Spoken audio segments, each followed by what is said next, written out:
우리가 예배를 드릴 때마다 이렇게 성경 말씀을 같이 보고 또 이제 성경에 나오는 여러 사람들을 이렇게 또 살펴보고 그렇게 하는 이유가 뭐냐면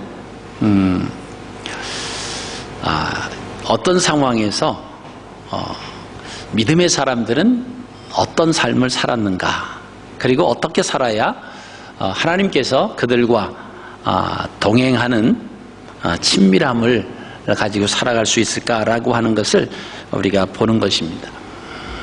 근데 성경에 나오는 여러 많은 인물들이 있는데 우리가 이제 한 가지 분명히 알 수 있는 것은 뭐냐면 그 많은 사람들 중에 정말 하나님 마음에 그 합해서 그렇게 살아가는 사람들이 생각보다는 그렇게 많지 않다라고 하는 것을 우리가 보시게 됩니다. 그래서 우리도 그 말씀을 보면서 우리가 위로받는 것이 아니라 우리가 도전받는 거예요. 많은 무리의 사람들이 하나님을 떠나고 하나님과 상관없는 자기 소견에 옳은 대로 살아갔던 그 많은 사람들의 모습을 보고 위로받는 것이 아니라 그 소수의 무리들, 그리고 그런 모든 상황 속에서 도저히 찬양할 수 없고 감사할 수 없고 그저 하나님을 높여드릴 수 없는 그런 상황에 있던 소수의 사람들이 그런 상황에서도 하나님 말씀을 따라갔던 그런 사람들을 통해서 이제 여러분, 이 땅에는 수많은 사람들이 살아가고 있습니다. 그 수많은 사람들 가운데 과연 하나님 뜻대로 살아가는 사람, 예수 그리스도를 믿는 사람들 중에서도 과연 얼마나 될까? 주님께서 마지막 때 제자들에게 하신 말씀이 있습니다. 인자가 올 때에 믿는 자를 보겠느냐, 그런 말씀하셨죠. 자, 그만큼 마지막 때가 되면 될수록 믿음 생활하는, 교회 다니는 사람을 말하는 것은 아닙니다. 믿음 생활하는, 하나님 말씀 안에서 하나님을 제일 우선순위로 그리고 섬기며 살아가는 사람이 적어진다라고 하는 말씀은 무슨 말이냐면 그만큼 신앙생활하기가, 하나님 믿기가 쉽지 않다라고 하는 거예요. 상황적으로, 환경적으로. 근데 또 다른 각도에서 우리가 생각을 해보면요, 하나님 믿는 것이 결코 어려운 것이 아닙니다. 그것은 어떻게 보면 아주 쉽습니다. 근데 이제 쉽다라고 하는 우리가 그런 결단과 그런 단어를 사용하기 위해서는 우리 마음에 먼저 선행되어야 할 것이 있어요. 모든 것이 하나님께로, 또 모든 것이 하나님에 의해서, 그리고 하나님의 주권 속에 결국 이 세상에 존재하는 내가 그 가운데 거할 수밖에 없고 우리의 힘으로 되는 것이 아무것도 없습니다. 이 고백이 우리에게 있다라고 하면 하나님 믿는 것이 그렇게 어려운 것은 아닙니다. 성경에 나오는 수많은 사람들이 왜 자기의 생각대로 다 치우쳐 있는 사람들이 많았느냐라고 하면 하나님 생각보다, 하나님 뜻보다는 자기 계획과 자기 생각이 더 옳은 것처럼 생각이 되어질 때 그런 길을 선택해서 살아갔다라고 하는 것입니다. 우리가 지난주에 사무엘상 1장 1절 말씀을 중심으로 라마다임 소빔이라고 하는 제목으로 함께 말씀을 나눴습니다. 이 라마다임 소빔이라고 하는 것은 소빔의 두 언덕, 이런 뜻이 있습니다. 소빔이라고 하는 것은 파수꾼이죠. 그러니까 파수꾼들이 언덕에서 이렇게 바라보면서 적군이 오는지, 또 어느 경로를 통해서 들어오고 있는지 이것을 잘 살펴야 그게 이제 파수꾼으로서의 사명을 감당을 하는 겁니다. 자, 그렇다라고 하면 믿는 사람도 동일하다라고 하는 것입니다. 자, 어느 길을 가야만 생명의 길로 가야 하는지 우리는 늘 갈림길 속에서 살아갈 때가 많이 있습니다. 그죠? 그 갈림길 속에서 이쪽을 선택해야 되는지 아니면 반대쪽을 선택해야 할 것인가 라고 하는 그 갈림길에 설 때가 참 많습니다. 지난주에 결론적으로 말씀을 드렸습니다. 그러나 예수 그리스도를 믿는 사람들은 그 갈림길에서 방황하거나 망설일 이유가 하나도 없다.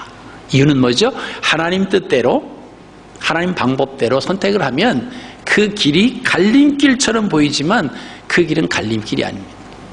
하나님이 원하시는 길은 한 길이거든요.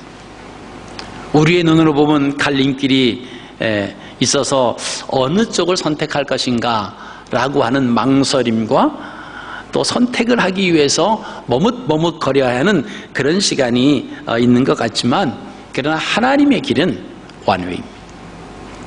거기는요 갈림길도 없어요.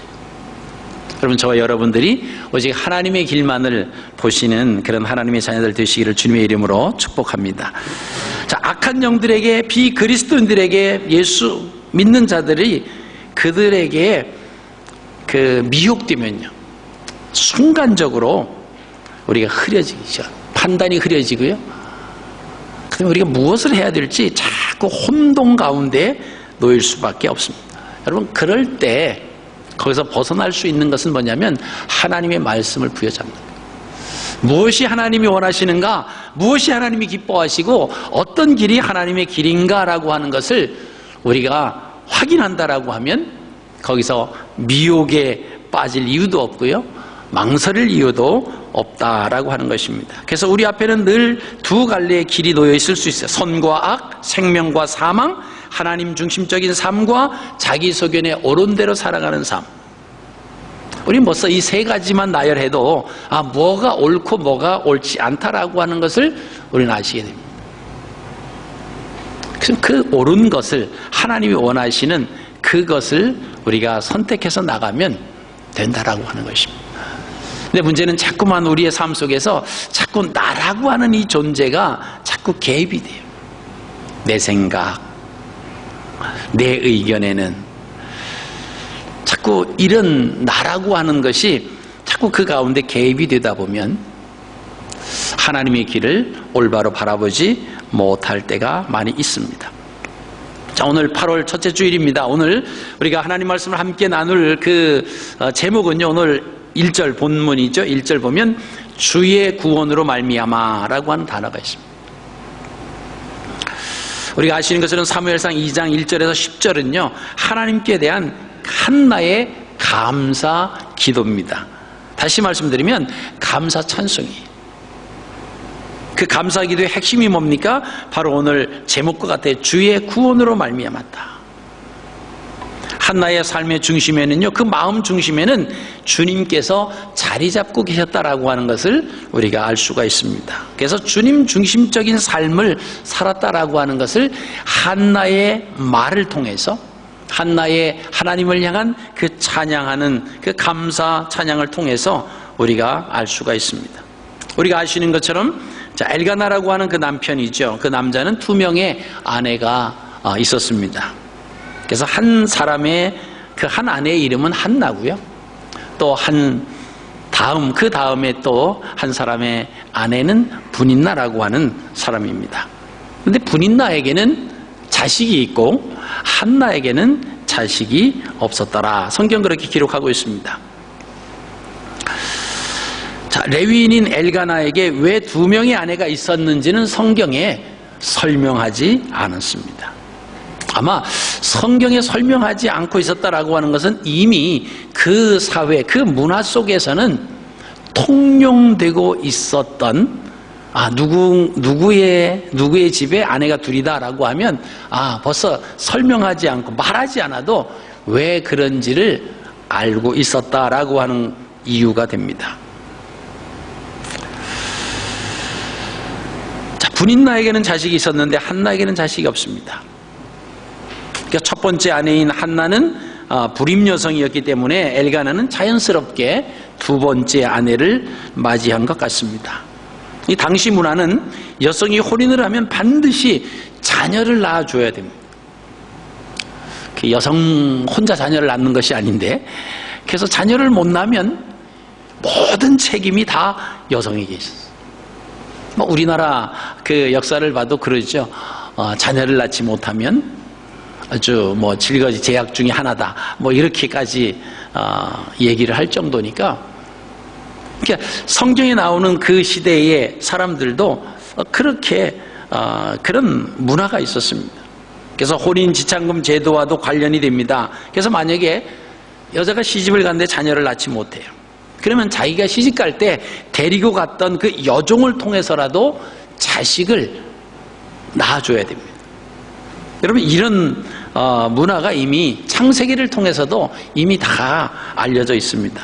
여러분, 아브라함 경우 우리가 보시면요, 사라가 결혼했는데 자식이 없습니다. 하나님이 약속을 받았는데 자식이 없어요. 자식을 통해서 하나님이 복을 주시고 창대케 하고 그 민족이 더욱더 복받는 그런 후손이 된다고 하셨는데 이 자손이 없습니다. 자식이 생기지 않습니다. 여러분, 그럴 때 어떻게 합니까? 사라는 남편 아브라함에게 자신의 여종 하갈을 통해서 자녀를 낳게 하라고 제안을 합니다. 여러분, 그렇게 해서 아브라함은 하갈을 통해서 이스마엘을 낳게 됩니다. 여러분, 야곱의 경우도 마찬가지입니다. 라헬이 자식이 없습니다. 라헬을 야곱은 사랑했는데 이 라헬은 자식을 낳지 못해요. 자, 그랬을 때 라헬이 어떻게 합니까? 남편 야곱에게 자신의 여종인 비라를 통해서 아들을 낳으라고 말을 합니다. 그렇게 해서 야곱이 비라를 통해서 난 아들이 단이에요. 그러니까 엘가나에게도 당시 문화에서 자연스럽게 두 아내가 소개되는 것 같습니다. 첫 번째 아내 한나는 야곱의 아내 라헬처럼 자녀가 없습니다.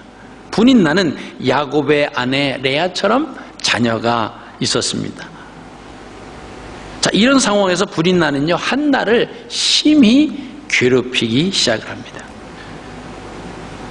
그렇지만 한나는 창세기에 소개된 여인들처럼 두 번째 여인에게 인간적인 방법으로 대하지 않았다라고 하는 것이 한나에서 우리가 발견할 수 있는 그 아름다운 모습입니다.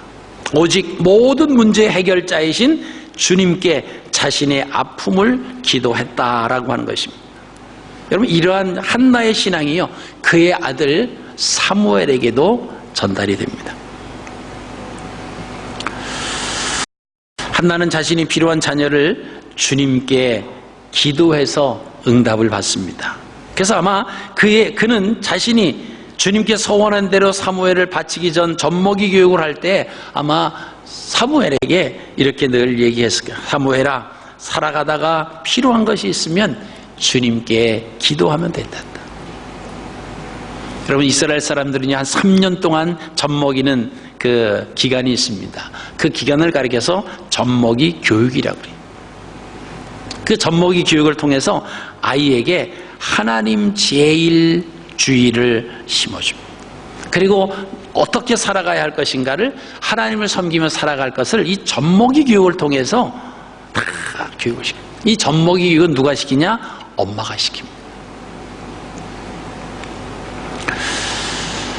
여러분, 그래서요, 어린아이들은 무엇을 보고 무엇을 듣고 자라느냐라고 하는 것이 아주 중요합니다. 가정에서 엄마 아빠의 어떤 모습을 보고 또 어떤 말을 듣고 자라느냐라고 하는 것은 그 아이의 인격 성장에 막대한 그 영향을 가져다 줍니다.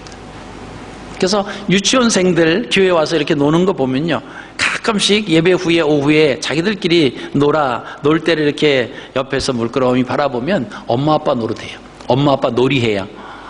그래서 나는 아빠 할 테니까 너는 뭐 엄마 해. 뭐 그러면서 얘기합니다. 여보, 이제 우리 기도하자. 자, 찬송하고 하나님께 예배드리자. 그럼 얼마나 좋겠어요. 여보, 재떨이. 재떨이가 왜 나오는지 모르겠어요. 물 떠와. 그러면 그 아이가 창의적으로 한 얘기일까요? 그렇다고 부모가 그것을 이렇게 하라고 아이들에게 교육을 시키려고 그랬을까요? 그렇지 않습니다. 자연적인 그런 가정생활 속에서 배우는 거예요. 그래서 아빠는 앉아있으면서 재떨이 하면은 엄마가 가져요. 근데 재밌는 거는요, 그 여자 엄마 역할을 하는 아이가 예, 여기 있어요. 그러고 뭐를 갖다 주는 거예요. 잿더리 하니까 갖다 주는 거예요. 그 가정은 똑같은 가정이에요. 근데 어떤 아이는요, 잿더리가 뭐야? 이래요. 그럼 그 가정은 그 가정 문화에 잿더리는 존재하지 않는 거예요. 여러분, 그래서 어린 아이들이 자라날 때, 그래서 히브리 사람들은요, 이 젖먹이 교육, 3살까지의 교육을 아주 소중하게 해요.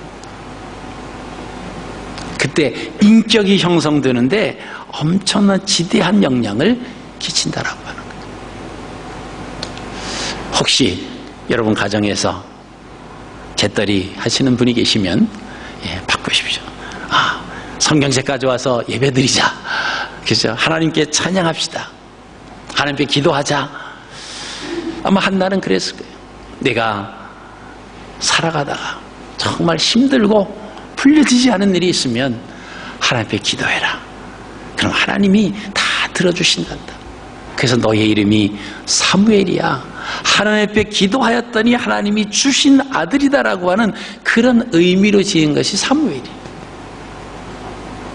아마 이 사무엘은 그 마음을 아마 잘 봤고요.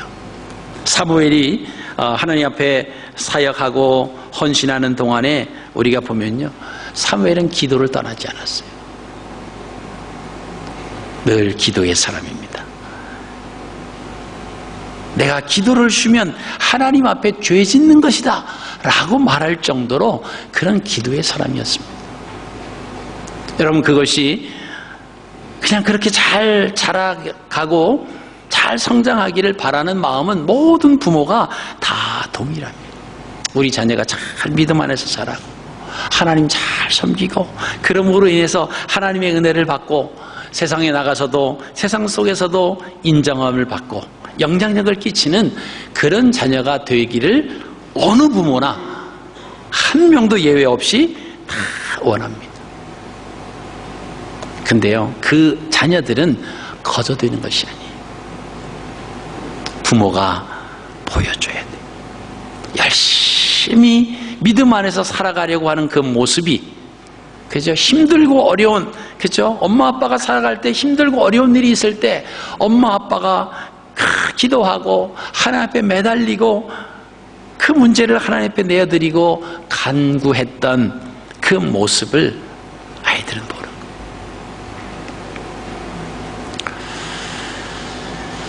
여러분, 오늘 본문 1절 말씀에 소개되는요, 한나의 감사기도 중에서 주님으로 말미암았다, 주님으로 인했다라고 하는 그런 고백이 3번씩이나 1절에 3번씩이나 나와요. 말미암았다라고 하는 단어는요, 어떤 도구다, 방편이다라고 하는 뜻입니다. 한나의 삶에 여러 가지 긍정적인 변화가 일어난 것은요, 오직 주님으로 말미암아 되었다라고 하는 그 고백입니다. 사실 한나의 삶이 그렇게 바뀔 수 있는 상황은 아닙니다. 그런데 한나의 삶에 긍정적인 변화가 일어났습니다. 자, 어떤 변화가 일어났는지 한번 우리가 말씀을 통해서 살펴보겠습니다. 첫째는 마음이 즐거워졌어요. 자, 한나의 감사기도 중에서 첫 번째가요, 내 마음이 여호와로 말미암아 즐거워졌습니다. 자, 누구로 말미암아요? 여호와로 말미암아. 불임나 때문에 그 마음이 얼마나 격동됐는지 몰라요. 사람을 통해서 상처받고, 그죠? 그런 그죠? 같은 아내 입장에서 자녀가 없다라고 하는 것 때문에 받는 그죠? 고통은 이건 무엇으로도 해결할 수 없는 그런 상황이죠. 아들이 생기기 전까지는 이것을 반전할 수 있는 기회는 아무것도 없습니다. 근데요, 오늘 한나는요, 여호와로 말미암아서 마음이 즐거웠다, 그렇게 고백합니다. 여러분, 그 전에 한나의 마음은 어떻게 했습니까? 1장 10절 말씀 보면요, 한나의 마음이 괴로워서, 그죠? 한나의 마음이 괴로웠다라고 하는 거예요. 우리의 마음이 괴로우면 뭐 하십니까? 여러분, 마음이 괴로울 때 뭐 하세요? 얼른 생각하는, 떠오르는 것이 뭡니까? 네, 한나처럼 하나님 앞에 나가서 무릎을 꿇고 기도하는. 우리가 그게 답인 줄은 알아요. 그죠? 답인 줄은 압니다. 근데 그 하나님 앞에 나가서 무릎을 꿇기 전에 진행되는 많은 일들이 있어요. 그죠? 마음이 괴로우니까 일단 주님 아닌 주님을 먼저 가까이 하고, 그죠? 근데 이 한나는 여호와께 기도하고 여호와께 통곡했다라고 하는 말씀이 있습니다. 자, 그 말은 뭘까요? 이 문제의 해결은 내가 다른 것을 행한다고 이 문제가 해결될 수 없다라고 하는 것을 인정하는 겁니다. 그리고 하나님 앞에 나가서 기도했다라고 하는 것입니다. 주님의 도움을 받기 전에는 한나의 마음은 괴로웠습니다. 이는 살롬이 없는, 평안이 없는 그런 상태입니다. 여러분, 그 이유가 사무엘상 1장 6절 7절 말씀에 나오고 있습니다. 여호와께서 그에게 임신하지 못하게 하심으로 그의 적수인 분인나가 그를 심히 격분하게 하여 괴롭게 하더라. 매년 한나가 여호와의 집에 올라갈 때마다 남편이 그같이 하며 분인나가 그를 격분시키므로 그가 울고 먹지 아니했다. 한나의 마음이 괴로웠던 이유는요, 우리가 잘 아시는 것처럼 한 지붕 아래 살고 있던 분인나라고 하는 여인 때문이었습니다. 이 분인나는 평상시에 한나가 임신하지 못한 것을 빌미를 삼아서 아주 심히, 그죠? 격분하게 해서 괴롭게 했다라고 성경은 기록하고 있습니다. 매년 성수에 올라갈 때, 그저 실로의 가족이 함께 올라갈 때 분인나는 한나를 더 긁었어요. 그래서 더 격분시켰다고 그러고 있습니다. 왜 그럴까요? 질투 때문에 그렇습니다. 근데요, 남편은요, 성수에서 희생제사를 드리고 나면 자신의 두 아내 중 한나에게는 제물의 분깃을 갑절을 줍니다. 그러니까 분인나가 볼 때는 질투가 생기는 거예요. 아들은 내가 낳는데 왜 남편의 사랑은 한나가 받아야 되느냐. 여러분, 이 질투 속에서 가정의 평화는 깨지게 됩니다. 그러면 한나 입장에서 보면, 야, 내가 본 부인인데 너 뭐 아들 낳았다고 그러냐, 그죠? 머리를 끄들고 손발을 걷어붙이고 싸울 수도 있어요. 근데 이 한나는요, 남편을 원망하지도 않았습니다. 그렇다고 분인나와 맞붙어서 싸우지도 않았어요. 이 문제의 키는 하나님께 있다. 그리고 하나님 앞에 나가서 기도했습니다.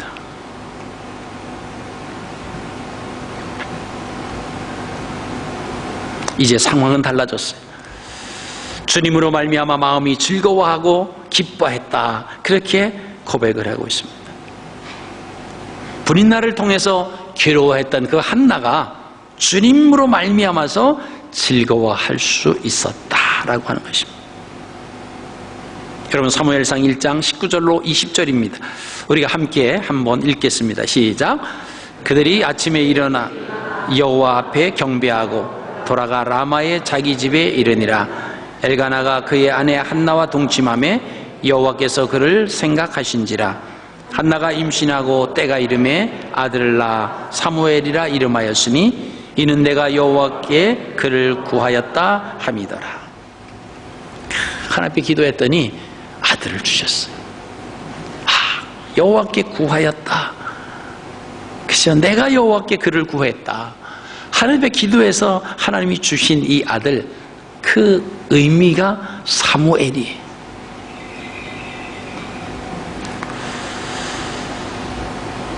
여러분, 이 평안은요, 세상에서 오는 것이 아닙니다.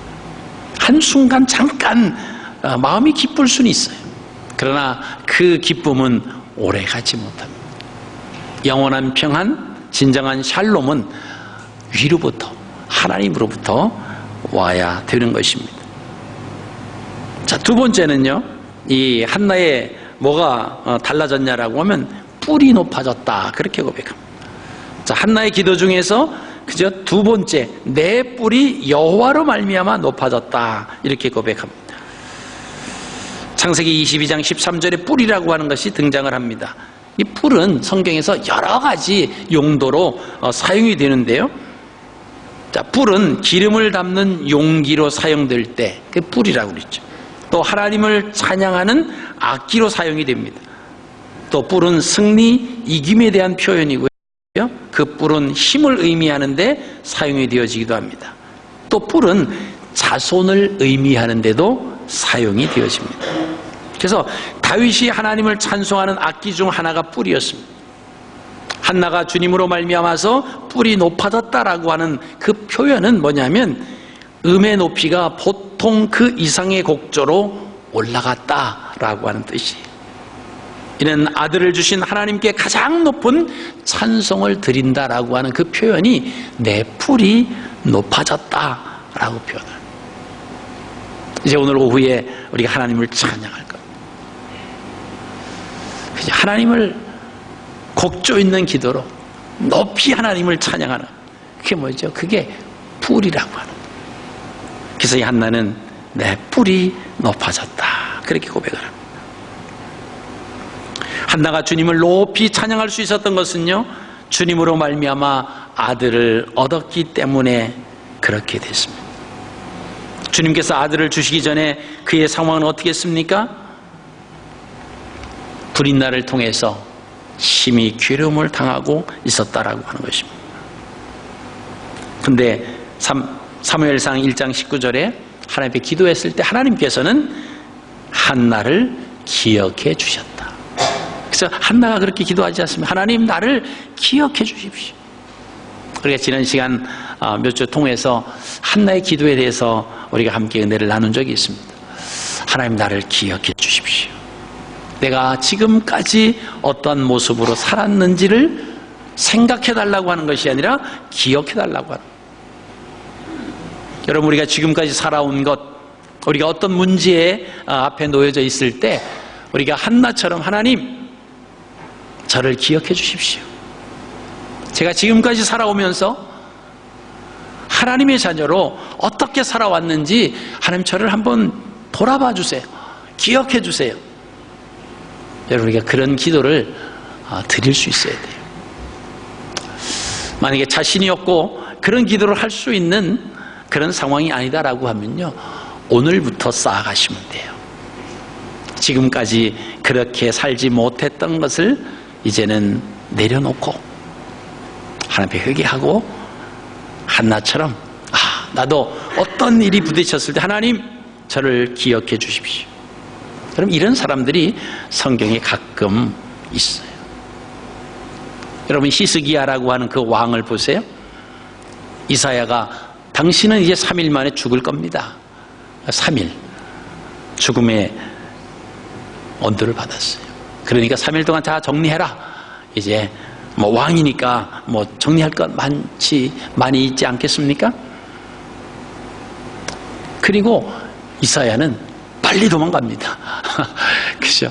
왜 빨리 도망갈까요? 왕이에요. 왕이 기분이 나쁘면요, 기분 나쁘다고 그냥 부활을 시켜서 그 이사를 죽일 수도 있어요. 그 얘기만 하고 그냥 갑니다. 여러분, 그때 히스기야가 어떻게 합니까?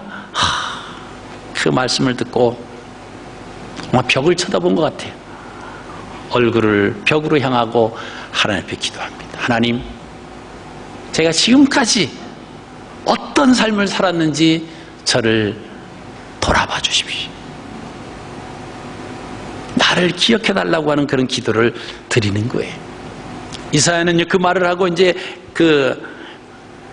대문 밖을, 궁궐 밖을 빨리 빠져나가려고 이제 그 성문을 빠져나가려고 하는 그런 데 달아났을 때 하나님께서 그에게 다시 말씀하셨어요. 이사야, 다시 돌아가라. 다시 돌아가서 히스기야 왕을 15년 동안 생명을 연장한다고 해라. 내가 너의 눈물을 보았고 너의 기도를 들었다고 해라. 여러분, 이런 사람들이 있어요. 우리가 믿음 안에 산다라고 하는 것은요, 우리가 하나님 앞에 그렇게 기도할 수 있어요. 그것은요, 내가 세상에서 잘되고 성공하고 뭐 세상에 실패하고 그런 차원이 아닙니다. 우리가 세상에서 성공하고 잘 나간다라고 해도 그것이 하나님으로 말미암아서 내가 이 자리에 있다라고 하면요, 교만하지 않습니다. 힘들고 어려운 정말 처절한 상황에 놓여져 있다라고 할지라도요, 이것이 하나님으로 말미암아서 내가 이곳에서 하나님이 나에게 주시는 분명한 메시지가 있을 것입니다 라고 인정하고 있는 사람은요, 그곳이 한숨 쉬는 자리가 아니다라고 하는 거예요. 거기서 하나님이 내게 주시는 메시지가 있어요. 여러분, 우리가 높이 되고 낮게 되는 것은요, 그것은 시간적인 문제가 아닙니다. 하나님의 뜻에 달려 있어요. 근데 우리는 자꾸 우리의 상황을 봐요. 그죠? 우리의 그 상황을 보니까 좀 상황이 좋아지면, 내가 하나님 잘 믿나 보다, 하나님 사랑을 받나 보다 착각해요. 또요, 힘들고 어려운 상황이 되면요, 내가 하나님이 나를 도와주지 않나 보다, 나는 하나님 앞에 버림받은 사람인가 봐. 뭐 때문에 그래요? 하나님으로 인하여, 하나님으로 말미암아가 아니라 상황으로 인해서, 상황으로 말미암아서 우리의 마음이 그렇게 바뀐다라고 하는 거예요. 여러분, 그것은요, 하나님이 원하시는 그 신앙의 모습이 아니다라고 하는 것입니다. 자, 세 번째입니다. 이 한나가 달라진 거예요. 세 번째는요, 입이 크게 열렸다, 그렇게 고백합니다. 내 입이 내 원수들을 향하여 크게 열렸으니 이는 내가 주의 구원으로 말미암아 기뻐하기 때문입니다. 그 고백을 해요. 한나가 주의 구원으로 말미암아, 전에는 어떤 상황이었습니까? 크게 소리도 못 내고, 그쵸? 사무엘상 1장 13절 말씀 보시면요, 한나가 속으로 말하매 입술만 움직이고 음성은 들리지 아니하므로 엘리는 그가 취한 줄로 생각했다. 그죠? 입술만 막 움직였어요. 근데요, 이제는 상황이 달라졌습니다. 자, 2장 1절 그 말씀 보세요. 내 입이 내 원수들을 향하여 크게 열렸으니 이는 내가 주의 구원으로 말미암아 기뻐함이니이다. 여러분, 한나는요, 이제 원수들을 향해서 크게 입이 열렸다고 고백합니다. 이런 상황에서 주의 구원으로 말미암아서 된 것이다, 그렇게 고백을 합니다. 어떻게 내가 찬양할 수 있는, 어떻게 내가 하나님을 높은 음으로 찬양할 수 있느냐? 그것은 뭐예요? 구원으로 말미암아, 하나님으로 말미암아서 내가 그렇게 될 수 있었다라고 고백을 하고 있습니다. 여러분, 저와 여러분들이 이 땅에 살아가면서 무엇으로, 환경으로 인해서, 사람으로 인해서 우리에게 기쁨이 오는 것이 아니에요. 하나님으로 말미암아서 우리 구원으로 인하여 내 마음이 기뻐할 수 있고요, 내 뿔이 높아질 수 있습니다. 그리고 내 입이 크게 열릴 수 있다라고 하는 것입니다. 여러분, 우리가 한나의 감사기도를 통해서 도전받는 것이 있습니다. 그는 그토록 원했던 아들을 얻었습니다. 그런데요, 그는 아들을 자랑하지 않았습니다. 주님을 자랑했어요. 아들에게 마음을 빼앗기지 않았다라고 하는 거예요. 주님께로 마음을 향하였습니다. 주의 구원으로 말미암아 이런 고백을 합니다. 내게 아들이 있어서 내가 기쁩니다. 이 아들 때문에 내가 하나님을 높이 찬양합니다. 내가 아들 때문에 이제 내 입이 원수들을 향해서 크게 벌립니다. 그러지 않았어요. 주의 구원으로 말미암아 모든 영광 주님께 올려드리는 거예요. 여러분, 이게 믿음의 사람의 모습입니다. 여러분, 자녀가 있어서 기뻐하시는 거예요. 여러분, 세상에서 많은 재물을 얻어서 즐거워하십니까? 문제가 다 해결이 돼서 근심 걱정 없기 때문에 막 노래가 나오고 막 마음이 즐겁고 그렇습니까? 그러나 조심하십시오. 그것은 오래가지 못합니다. 언젠가는 거기에 초점을 맞추고 하다 보면 마음이 무거울 때가 찾아올 수 있고, 입술에서 한숨 소리가 나올 수도 있고요, 눈에서 슬픔의 눈물이 흐를 수도 있습니다. 왜요? 상황은 자꾸 변한다라고 하는 거예요. 우리가 살아가는 삶이 그저 좋은 양탄자길만 걸어가는 그 평탄대로만 있는 것이 아니에요. 그래서 거기에 목표와 초점을 맞추고 간다라고 하면 우리의 마음은요, 업앤다운 돼요. 슬펐다가 기뻤다가 슬펐다가. 그러나 그 모든 하나님 때문에 구원으로 말미암아 라고 하는 마음을 가지신다라고 하면요, 언제나 기쁩니다. 언제나 높은 뿔로 하나님을 찬양할 수 있고, 언제나 누구 앞에서든지 당당하게 우리의 입술을 크게 벌려서 외칠 수 있다라고 하는 것입니다. 여러분, 한나는 그의 감사 기도를 이렇게 했습니다. 마음이 괴로웠던 여인이 주님을 인하여 마음이 즐거웠습니다. 비천하고 힘이 없던 여인이 주님으로 말미암아 힘 있는 여인이 됐습니다. 속으로 말하고 입술만 움직이던 여인이 주님으로 말미암아 입을 크게 엽니다 라고 하는 고백입니다. 여러분, 이런 한나의 고백이 저와 여러분들의 고백이 되시기를 원합니다.